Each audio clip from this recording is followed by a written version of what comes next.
හයිබෝවන් අද අපි කතා කරන්න යන්නේ මේ නවීන ඉලෙක්ට්‍රොනික ලෝකේ නැතුවම බැරි උපකරණයක් ගැන. ඒ තමයි SMD rework station එක. හරි, අපි නම් බලමු මොකද්ද මේක? මේකෙන් ඇත්තටම මොනවද කරන්න පුළුවන් කියලා? කවදා හරි හිතලා තියෙනවද? අපේ ෆෝන්, ලැප්ටොප් වගේ දේවල් ඇතුලේ තියෙන අර පුංචි චිප් එක නරක් වුණොත් මොකද කරන්න කියලා. ඒක ගලවලා අලුත් එකක් දාන්නේ කොහොමද? සාමාන්‍ය බෞන්තකින් නම් මේක කරන්න බෑනේ. එහෙනම් මොකද්ද විසඳුම? අන්න ඒකට තමයි මේ SMD rework station කියන්නේ විශේෂ උපකරණේ තියෙන්නේ. හරිම සරලව කිව්වොත් මේකෙන් කරන්නේ SMD, ඒ කියන්නේ surface mount devices, එමත් නැත්නම් හරිම කුඩා ඉලෙක්ට්‍රොනික කොටස් පරිබත පුවරු වලින් ගලවන එකයි ආයෙත් සවිකරන එකයි. හරි, අපි දැන් මේකේ ඇතුළටම ගිහින් බලමු. මේ ස්ටේෂන් එකේ තියෙන එක ප්‍රධාන කොටසක් තමයි hot air gun එක. මේකෙන් වෙන්නේ අතික රස්නියක් තියෙන හුලම් පාරක් එළියට විදලා solder, අපි කියන්නේ lead කියලා අන්න ඒක උණු කරන එක. ඊට පස්සේ හරිම ලේසියෙන් අර චිප් එක උඩට උස්සලා ගන්න පුළුවන්.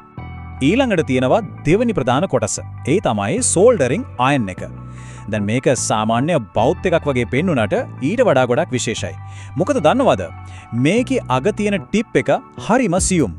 අන්න ඒ නිසා තමයි පුංචි කොටස් උනත් හරිම නිර්වදිය විදියට පෑස්සීමේ හැකියාව ලගන්නේ. මේ යන්ත්‍රයේ තියෙන ඇත්තටම බලවත්ම දේ තමයි ඒක පාලනය කරන්න පුළුවන් වීම.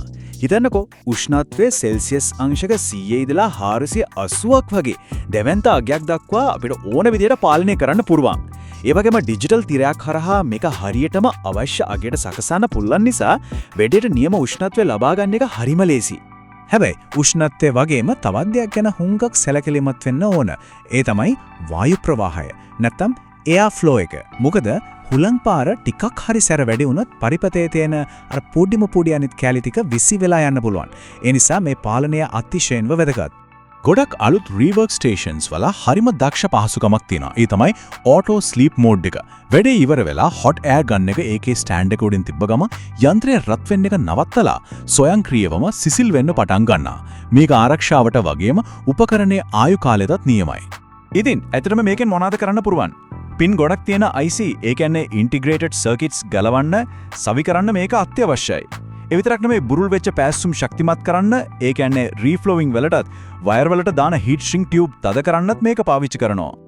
හැබැයි මේ උපකරණය පාවිච්චි කරනකොට අනිවාර්යයෙන්ම මතක තියාගන්න ඕන රණ්නීති දෙකක් තියෙනවා. එක, කවදාවත් ඕනවට වඩා රස්නය දෙන්න එපා. එහෙම වුණොත් පරිපත පුවරු, ඒ කියන්නේ PCB එක පිච්චෙන්න පුළුවන්. දෙක, කරන වැඩේට හරියටම ගැලපෙන නොසල් එක, ඒ කියන්නේ කට තෝරාගන්න.